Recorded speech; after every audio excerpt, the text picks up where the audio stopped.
Bukas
yan po yung wish ni ate. Accomplish. A wish accomplished. Ang sarap. Masdan. Sunset with me. Sunset with me. At yung video ko. Masarap. Malamig po. Yes, malamig. At yung ibang mga kasama ko ay mga naka-jacket. Nandito po ako sa Richones. I think 6:30 ng umaga. At yan, tapos na yung sumisikat yung araw. Dumating po ako dito, napakadilim pa. At namasyal ako dun sa mga fountain at saka dun sa, nagdidilig pa sila ng halaman at nag-aayos pa sila ng mga, sa labas. Naghahakot ng mga basura, naglalagay ng mga upuan, and kagaya yan. Yan po ang kapaligiran. At doon kami. Doon yung namin. Place namin. Yes! Si ate. Ang sarap sa pakiramdam po.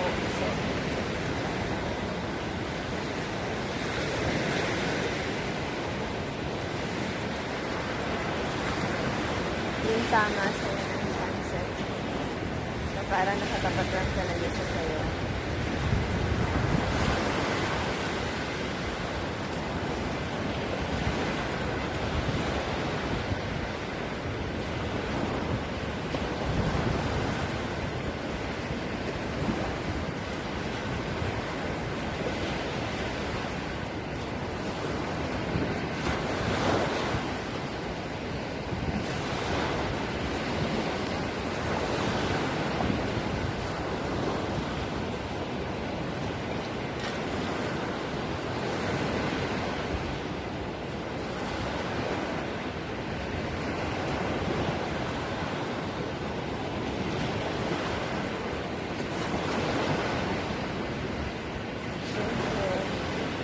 Lalakad-lakad naman tayo habang pinukuha na natin ang sunset. Na siya. Medyo masakit na sa mata ko. Kanina hindi pa habang tumataas yung sun. Kaya binaba ko lang siya sa buhangin kasi gusto ko siyang pagmasdan. So habang pinagmamasdan ko siya, makatutok naman yung cam ko at nilubog ko siya dun sa may buhangin yung stand para madama ko yung yung gusto ko na pagmasdan yung sun. At ayan na, nandiyan na. Thank you very much po sa inyo.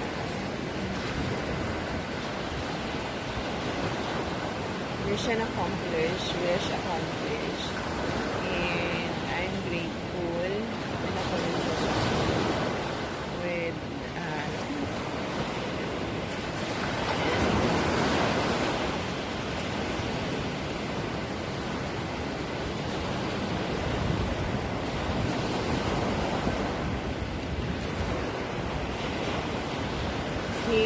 kailangan kong magmadali kasi bumabalik na uli yung truck para pataging mabuti yung mga buhangin.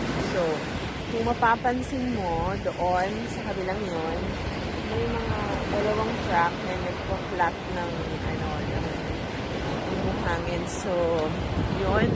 At ako'y babalik na kasi kailangan namin mag-check out today. Mag-check out si Ate today 10:30, but yung namin, yung prenotate namin dito sa dagat sa mga sa mga bed na yan ay hanggang alas 3 pa ng hapon. So aalis kami dito ng 2. Aalis kami ng 2 p.m. dito at pwede po kaming manatili. Pero sa hotel, check out namin ng 10 a.m. So, kailangan ko mag-ready ng mga gamit. And then, 8:30 breakfast namin. Ayan. Kung mapapansin nyo, nandiyan na yung truck ko, parating na may ilaw. Ayan. So, ako, kailangan ko na maglakad. Nandiyan pa rin yung sunset natin. Kailangan ko nang maglakad pauwi. Kasi mag-aalmusal na. Ako naman nakapaglinis na, nakapaglamos na lahat-lahat na. So,